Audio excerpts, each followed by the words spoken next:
ಪ್ರೇರಣೆ ಕಾರ್ಯಕ್ರಮಕ್ಕೆ ಸ್ವಾಗತ. ಉದ್ಯೋಗಂ ಪುರುಷ ಲಕ್ಷಣಂ ಅಂತ ಒಂದು ಮಾತಿದೆ. ನಾವು ಮನುಷ್ಯರಾಗಿ ಹುಟ್ಟಿದ ಮೇಲೆ ಒಂದಲ್ಲ ಒಂದು ರೀತಿಯಿಂದ ಕಾರ್ಯಗಳಲ್ಲಿ ನಾವು ವಿದ್ಯುಕ್ತರಾಗಿರಬೇಕು. ಮನುಷ್ಯನಿಗೆ ಕೆಲಸವೇ ಇಲ್ಲದೆ ಈ ಕರ್ಮ ಬಂಧನದಿಂದ ಅವನು ಬಿಡಿಸಿಕೊಂಡು ಮೋಕ್ಷವನ್ನು ಹೊಂದೋದಕ್ಕೆ ಆಗೋದಿಲ್ಲ. ಹಾಗಾಗಿ ಸದಾ ನಾವು ಕರ್ತವ್ಯ ಪಾಲನೆಯಲ್ಲಿ ನಾವು ಜಾಗೃತರಾಗಿ ಇರಬೇಕು ಅಂತ. ಅನೇಕರನ್ನು ನಾವು ನೋಡ್ತೀವಿ, ಜೀವನ ಬಹಳ ಕಷ್ಟ ಆಗಿಬಿಟ್ಟಿದೆ, ಎಷ್ಟು ಕಡೆಗಳಲ್ಲಿ ನಾನು ಕೆಲಸಕ್ಕಾಗಿ ಹುಡುಕೊಂಡು ಹೋದೆ, ಆದರೆ ನನಗೆ ಕೆಲಸವೇ ಸಿಗ್ತಾ ಇಲ್ಲ, ಕೆಲಸವೇ ಇಲ್ಲ. ಹಾಗೆ ನಾವು ವಿಚಾರ ಮಾಡ್ತಾ ಹೋದರೆ ಪ್ರಯತ್ನ ಅನ್ನೋದು ಮನುಷ್ಯನನ್ನು ಯಾವುದಾದ್ರೂ ಒಂದು ದೊಡ್ಡ ನದಿಯನ್ನು ದಾಟಿಸುವ ಹಾಗೆ ಮಾಡಬಹುದು. ಪ್ರಯತ್ನ ಅನ್ನೋದು ಮನುಷ್ಯನನ್ನು ಯಾವುದಾದ್ರೂ ಒಂದು ಎತ್ತರದ ಶಿಖರದ ತುದಿಗೆ ಕರೆದುಕೊಂಡು ಹೋಗಿ ನಿಲ್ಲಿಸ್ಬೋದು. ಅದಕ್ಕೆ ನಮ್ಮಲ್ಲಿ ಇತಿಹಾಸದಲ್ಲಿರ್ಬೋದು, ಪೌರಾಣಿಕ ಕಥಾನಕಗಳಲ್ಲಿರ್ಬೋದು, ಅಥವಾ ವರ್ತಮಾನಗಳಲ್ಲಿ ಬೇಕಾದಷ್ಟು ಉದಾಹರಣೆಗಳು ಸಿಗುತ್ತವೆ. ಉದ್ಯೋಗಿನಂ ಪುರುಷಸಿಂಹಮುಪೈತಿ ಲಕ್ಷ್ಮೀ ದೈವೇನ ದೇಯಮಿತಿಕಾ ಪುರುಷಾ ವದಂತಿ ದೈವಂ ನಿಹತ್ಯ ಕುರು ಆತ್ಮಶಕ್ತ್ಯ ಯತ್ನೇ ಕೃತೆ ಯದಿ ನ ಸಿದ್ಧ್ಯತಿ ಕೋತ್ರ ದೋಷಃ. ಇದೊಂದು ಸುಭಾಷಿತ. ಯಾರು ಉದ್ಯೋಗವನ್ನು ಮಾಡ್ತಾ ಇರ್ತಾರೆ, ಕೆಲಸ ಕಾರ್ಯಗಳಲ್ಲಿ ತಮ್ಮನ್ನು ತಾವು ತೊಡಗಿಸಿಕೊಳ್ತಾರೆ, ಅಂಥವ್ರನ್ನ ಮಾತ್ರ ಲಕ್ಷ್ಮಿ ಅಥವಾ ಸಂಪತ್ತು ತಾನೇ ತಾನಾಗಿ ಬಂದು ಸೇರ್ಕೊಳ್ಳುತ್ತೆ ಅಂತ. ಆದರೆ ಪ್ರಪಂಚದಲ್ಲಿ ಎಲ್ಲರೂ ಉದ್ಯೋಗದಲ್ಲಿ ಆಸಕ್ತರಾಗಿರೋದಿಲ್ಲ, ಉದ್ಯೋಗದಲ್ಲಿ ವಿದ್ಯುಕ್ತರಾಗಿರೋದಿಲ್ಲ, ಉದ್ಯೋಗದಲ್ಲಿ ತಮ್ಮನ್ನು ತೊಡಗಿಸ್ಕೊಳ್ಳೋದಿಲ್ಲ, ಪ್ರಯತ್ನಶೀಲರಾಗಿರೋದಿಲ್ಲ.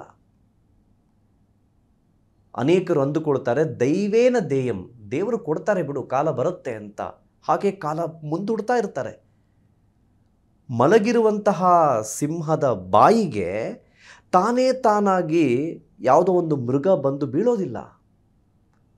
ಒಂದು ಸಿಂಹ ಅದು ಕಾಡಿಗೆ ರಾಜನಾಗಿ ಮೆರಿತಾ ಇರುತ್ತೆ, ಶೌರ್ಯ ಪರಾಕ್ರಮವನ್ನು ಅದು ತೋರಿಸ್ತಾ ಇರುತ್ತೆ. ಅದು ರಾಜ ಅಂದ ತಕ್ಷಣ ಅದರ ಆಹಾರ ತಾನೇ ತಾನಾಗಿ ಅದರ ಬಾಯಿಗೆ ಬಂದು ಬೀಳೋದಿಲ್ಲ. ಅದು ಬೇಟೆ ಆಡಬೇಕು, ಪರಾಕ್ರಮದಿಂದ ಮೆರಿಬೇಕು. ಹಾಗೆಯೇ ಒಬ್ಬ ಪುರುಷ ನಿರಂತರವಾಗಿ ಅವನು ಕಾರ್ಯವನ್ನು ಮಾಡ್ತಾ ಇದ್ದಾಗ ಮಾತ್ರ ಯಶಸ್ಸು ಅನ್ನೋದು ಸಿಗತ್ತೆ.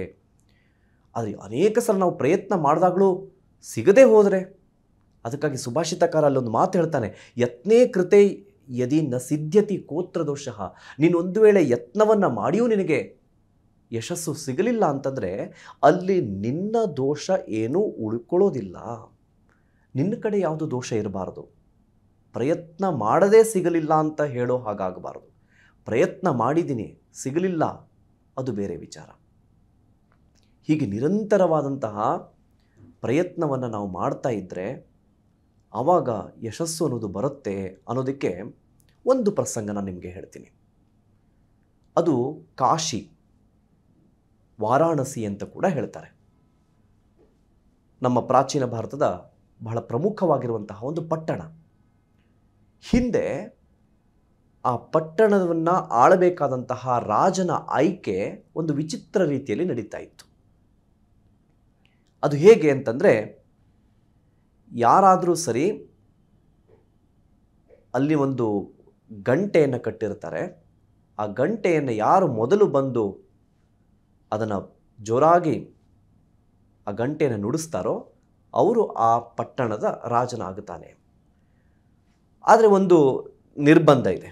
ಏನಂದರೆ, ಒಮ್ಮೆ ರಾಜನಾದವನು 2 ವರ್ಷಗಳ ಕಾಲ ಆ ಕಾಶಿಯ ರಾಜನಾಗಿರುತ್ತಾರೆ. 2 ವರ್ಷ ಆದ ನಂತರ ಆ ಪುರ ಪ್ರಮುಖರೆಲ್ಲ ಅವನನ್ನು ಗಂಗಾ ನದಿಯ ಇನ್ನೊಂದು ತಟದಲ್ಲಿರುವಂತಹ ಒಂದು ಘೋರ ಅರಣ್ಯದಲ್ಲಿ ಅವನನ್ನು ಬಿಟ್ಟು ಬಂದು ಬಿಡ್ತಾರೆ. ಮತ್ತೊಬ್ಬ ಹೊಸ ರಾಜನ ನಿಯುಕ್ತಿ ಆಗತ್ತೆ. ಒಂದಿಷ್ಟು ವರ್ಷ ಹಾಗೆ ಅನೇಕ ಉತ್ಸಾಹಿಗಳೆಲ್ಲ ಬಂದು ಆ ಘಂಟಾನಾದ ಮಾಡೋರು ತಾನು ರಾಜ ಅಂತ ಹೇಳಿ ಮೆರೆದಾಡ್ತಾ ಇದ್ರು. ಆದರೆ ಕೊನೆಗೆ ಗೊತ್ತಾಯಿತು ಎಲ್ರಿಗೂ ಕೂಡ, ಇಲ್ಲಿ ರಾಜನಾಗೋದು ಸುಲಭ ಅಲ್ಲ. ಯಾಕಂದರೆ 2 ವರ್ಷ ಆದಮೇಲೆ ತಮ್ಮ ಪರ್ಯಾಯ ಬರುತ್ತೆ, ಕಾಡಿಗೆ ನಾವು ಹೋಗಬೇಕು. ಆ ಕಾಡಲ್ಲಿ ಬದುಕೋದು ಸುಲಭ ಅಲ್ಲ. ಯಾಕಂದರೆ ಆ ಕಾಡಲ್ಲಿ ಸಾಕಷ್ಟು ಕ್ರೂರ ಮೃಗಗಳಿರ್ತವೆ, ಅಲ್ಲಿ ಜೀವನ ಮಾಡಬೇಕಲ್ಲ, ಆ ಒಂದು ನಿಬಂಧನೆ ಇದೆ. ಹಾಗಾಗಿ ಒಂದಿಷ್ಟು ವರ್ಷಗಳಾದ ಮೇಲೆ ಆ ಗಂಟೆಯನ್ನು ನುಡಿಸೋದಕ್ಕೆ ಯಾರೂ ಬರಲಿಲ್ಲ. ಹೀಗಿರಬೇಕಾದ್ರೆ ಒಂದು ದಿವಸ ರಾಜನು ಇಲ್ಲದೇ ಇರುವಂತಹ ಸಮಯದಲ್ಲಿ, ಅಂದರೆ ರಾಜ ಯಾರೂ ಕೂಡ ರಾಜನಾಗ್ತೀನಿ ಅಂತ ಮುಂದೆ ಬರದೇ ಇರುವಂತಹ ಸಮಯದಲ್ಲಿ ಒಬ್ಬ ಭಿಕ್ಷುಕ ಬಂದು ಗಂಟೆಯನ್ನು ನುಡಿಸ್ದ. ಮಂತ್ರಿವರ್ಯರಿಗೆ ಆಶ್ಚರ್ಯ ಆಯಿತು. ಅಬ್ಬ ಯಾರಿರ್ಬೋದು? ನೋಡಿದರೆ ಭಿಕ್ಷುಕ. ಏನಯ್ಯ, ನಿನಗೆ ಇಲ್ಲಿ ರಾಜನಾಗಬೇಕಾದ್ರೆ ನೀನು ಯಾವ ರೀತಿ ನಡ್ಕೊಳ್ಬೇಕು ಅನ್ನೋಂಥದ್ರ ಅರಿವಿದೆಯಾ? ಖಂಡಿತ ಇದೆ. ಅವನು ಅತ್ಯಂತ ಧೈರ್ಯಶಾಲಿಯಾಗಿದ್ದ. ಊರ ಪ್ರಮುಖರು ಎಲ್ಲರೂ ಕೂಡ ಬಂದರು. ಅವನನ್ನು ರಾಜನನ್ನಾಗಿ ನಿಯಮದ ಪ್ರಕಾರವಾಗಿ ಅವನನ್ನು ರಾಜನನ್ನಾಗಿ ಮಾಡಿದರು. ತನಗೆ ಸಿಕ್ಕಂತಹ ಅವಕಾಶದಲ್ಲಿ ಆ ಕಾಶಿ ನಗರವನ್ನು ಅತ್ಯಂತ ಸುಸಜ್ಜಿತವಾದಂತಹ ನಗರವನ್ನಾಗಿ ಅವನು ಪರಿವರ್ತನೆ ಮಾಡಿದ. ಎಲ್ಲೆಂದರಲ್ಲಿ ಅಭಿವೃದ್ಧಿ ಅನ್ನುವಂಥದ್ದು ಸ್ಥಿರವಾಗಿ ಬಿಡ್ತು. ಜನರು ಬಹಳ ನೆಮ್ಮದಿಯಿಂದ ಕಾಲ ಕಳೀತಾ ಇರಬೇಕಾದ್ರೇ ಅವನ 2 ವರ್ಷದ ಅವಧಿ ಪೂರ್ಣ ಆಗ್ತಾ ಬಂತು. ಮಂತ್ರಿಗಳು ಅವನಿಗೆ ಎಚ್ಚರಿಸಿದರು, ನೋಡು, ನಿನ್ನ 2 ವರ್ಷದ ಅವಧಿ ಮುಗಿತಾ ಬರ್ತಾ ಇದೆ. ಈ 2 ವರ್ಷ ಆದ ತಕ್ಷಣ ನೀನು ಗಂಗಾ ನದಿಯ ಇನ್ನೊಂದು ತಟದಲ್ಲಿರುವಂತಹ ಘೋರ ಅರಣ್ಯವನ್ನು ನೀನು ಪ್ರವೇಶ ಮಾಡಿಬಿಡಬೇಕು.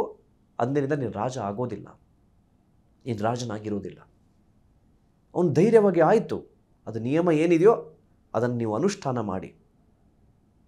ಹಾಗೆ ಒಂದು ದಿವಸ 2 ವರ್ಷ ಪೂರ್ಣಗೊಂಡು ಅವನನ್ನು ಗಂಗಾ ನದಿಯನ್ನು ದಾಟಿಸಿ ದೋಣಿಯಲ್ಲಿ ಆ ಕಾಡಿನ ಭಾಗಕ್ಕೆ ಅವನನ್ನು ಕರೆದುಕೊಂಡು ಹೋಗಬೇಕು ಅಂತ ಅದಕ್ಕೆ ಬೇಕಾದಂತಹ ತಯಾರಿ ಕೂಡ ನಡೀತು. ಈ ರಾಜನು ಕೂಡ ಅತ್ಯಂತ ಧೈರ್ಯಶಾಲಿಯಾಗಿಯೇ ಇದ್ದ. ಹಾಗೆ ಅವನನ್ನು ದೋಣಿಯಲ್ಲಿ ಕರೆದುಕೊಂಡು ಹೋದರು. ಹೋಗಬೇಕಾದ್ರೆ ಒಬ್ಬ ಮಂತ್ರಿ ಕೇಳ್ತಾರೆ, ನಿನಗೆ ಎಷ್ಟು ವಿಶ್ವಾಸ ಅಲ್ವಾ, ಮುಂದಿನ ಕ್ಷಣದಲ್ಲಿ ನೀನು ಕಾಡಲ್ಲಿ, ದುರ್ಗಮವಾಗಿರುವಂತಹ ಕಾಡಲ್ಲಿ ನೀನು ಇರಬೇಕು, ಆದರೂ ಕೂಡ ನೀನು ಎಷ್ಟು ಧೈರ್ಯಶಾಲಿಯಾಗಿದೆಯಲ್ಲ, ಇದು ಹೇಗೆ ಸಾಧ್ಯ? ಅದಕ್ಕೆ ಆ ಭಿಕ್ಷುಕನಾಗಿದ್ದವ, ಆ ರಾಜ ಹೇಳ್ದ, ಒಂದು ಸಲ ಹಿಂದೆ ತಿರುಗಿ ನೋಡು, ಆ ಕಾಡಿನ ಜಾಗದಲ್ಲಿ ಏನಿದೆ ಅಂತ. ಅವರು ನೋಡಿದಾಗ ಅವರಿಗೆ ಆಶ್ಚರ್ಯ ಆಯಿತು. ಹಿಂದೆ ಅಲ್ಲಿ ದುರ್ಗಮವಾದಂತಹ ಕಾಡಿತ್ತು. ಆದರೆ ತನಗೆ ಯಾವಾಗ ಅವಕಾಶ ಸಿಕ್ತಲ್ಲ, ತನ್ನ ರಾಜನಾಗಿ ಯಾವಾಗ ಅವನಿಗೆ ಆ ಅವಕಾಶ ಸಿಕ್ತಲ್ಲ, ಆ ಅವಕಾಶದಲ್ಲಿ ಅವನು ಆ ಕಾಡನ್ನು ಒಂದು ನಾಡನ್ನಾಗಿ ಪರಿವರ್ತನೆ ಮಾಡಿಬಿಟ್ಟಿದ್ದ. ಹಾಗಾಗಿ ಆ ಯಥಾನಿಯಮ ಅವನು ಆ ಪ್ರದೇಶಕ್ಕೆ ಅವರನ್ನು ಕರೆದುಕೊಂಡು ಹೋಗಿ ಬಿಟ್ಟಾಗ ಆ ನಗರಕ್ಕೆ, ಗಂಗಾ ನದಿಯ ಇನ್ನೊಂದು ತಟದಲ್ಲಿದ್ದಂತಹ, ಮುಂಚೆ ಕಾಡಾಗಿದ್ದಂತಹ, ಈಗ ನಾಡಾಗಿ ಪರಿವರ್ತನೆ ಆದಂತಹ ಪ್ರದೇಶಕ್ಕೆ ಅವನು ರಾಜನಾಗಿಬಿಟ್ಟ. ಇದೊಂದು ಪ್ರಸಂಗ ಅಷ್ಟೇ, ಆದರೆ ತಿಳಿಯುವಂತಹ ವಿಚಾರ ಬಹಳ ದೊಡ್ಡದು. ಅದಕ್ಕಾಗಿ ಉದ್ಯೋಗಿನಂ ಪುರುಷ ಸಿಂಹಂ ಉಪೈತಿ ಲಕ್ಷ್ಮಿ, ಯಾರು ಕಾರ್ಯಪ್ರವೃತ್ತರಾಗುತ್ತಾರೆ ಅವರಿಗೆ ಎಲ್ಲ ಬಗೆಯ ಲಕ್ಷ್ಮಿ ಅಂದರೆ ಸಂಪತ್ತು. ಅಂದರೆ ಇಂದಿನ ಕಾಲದಲ್ಲಿ ನಾವು ಕೇವಲ ಹಣ ಅಂತ ಅಂದುಕೊಂಡು ಬಿಡ್ತೀವಿ, ಆದರೆ ಹಣವಷ್ಟೇ ಅಲ್ಲ, ಸಂಪತ್ತು ಅಂದರೆ ಅದು ಅಧಿಕಾರ ಇರ್ಬೋದು, ಅದು ರಾಜ್ಯ ಸಂಪತ್ತಿರ್ಬೋದು, ಯಾವುದೇ ಬಗೆಯಿಂದ ಇರ್ಬೋದು. ಆ ಸಂಪತ್ತು ನಮ್ಮನ್ನು ಹುಡುಕಿಕೊಂಡು ಬರೋ ಹಾಗಾಗಬೇಕು. ಅಂದರೆ ನಾವು ಕಾರ್ಯಪ್ರವೃತ್ತರಾಗಬೇಕು. ಹಾಗೆ ನಮಗೆ ಸಿಗುವಂತಹ ಅವಕಾಶ ಇದೆಯಲ್ಲ, ಆ ಅವಕಾಶವನ್ನು ಬಂಗಾರವನ್ನಾಗಿ ನಾವು ಪರಿವರ್ತನೆ ಮಾಡಿಕೊಳ್ಬೇಕು. ಹಾಗಾಗಿ ಈ ಎಲ್ಲ ವಿಚಾರವನ್ನು ನಮ್ಮಲ್ಲಿ ತಿಳಿಸ್ತಾರೆ. ಆ ರೀತಿಯಲ್ಲಿ ನಾವು ಕಾರ್ಯಪ್ರವೃತ್ತರಾಗಿ ಮುನ್ನಡೆದರೆ ಯಶಸ್ಸು ಕಟ್ಟಿಟ್ಟ ಬುತ್ತಿ. ಆ ದಿಶೆಯಲ್ಲಿ ನಾವು ಪ್ರಯತ್ನಶೀಲರಾಗೋಣ. ಪ್ರಯತ್ನವನ್ನು ಮಾಡಿಯೂ ಕೂಡ ಯಶಸ್ಸು ಸಿಕ್ಕಿಲ್ಲ ಅಂತಂದರೆ ಬೇಸರಿಸಿಕೊಳ್ಳುವಂತಹ ಅವಶ್ಯಕತೆ ಇಲ್ಲ. ಯಾಕಂದರೆ ಒಂದು ವೇಳೆ ಪ್ರಯತ್ನವನ್ನು ಮಾಡಿದರೆ, ನಾವು ಪ್ರಯತ್ನವನ್ನು ಮಾಡ್ತಾ ಇದ್ದೀವಿ ಅಂಥೇಳಿ ನಮ್ಮ ಕಾರ್ಯವನ್ನು ಗಮನಿಸುವಂಥವ್ರು ಇರ್ತಾರೆ ಜಗತ್ತಲ್ಲಿ. ಹಾಗಾಗಿ ನಮ್ಮ ನಂತರವೂ ಕೂಡ ನಮ್ಮ ಕುರಿತಾಗಿ ಪ್ರಶಂಸೆಗಳು ಬರ್ತಾ ಇರುತ್ತೆ ನಾವು ಮಾಡಿದಂತಹ ಕಾರ್ಯಕ್ಕಾಗಿ. ಹಾಗಾಗಿ ಆ ಪ್ರಯತ್ನ ಅನ್ನೋದನ್ನು ಬಿಡಬಾರ್ದು. ಆ ದಿಸೆಯಲ್ಲಿ ನಾವು ನಡ್ಕೊಳ್ಳೋಣ, ಪ್ರಯತ್ನಶೀಲರಾಗೋಣ, ಪ್ರಯತ್ನದ ಮೂಲಕವಾಗಿ ಯಶಸ್ವಿಗಳಾಗೋಣ. ಸಮಸ್ತ ಸನ್ಮಂಗಲಾನಿ ಭವಂತು.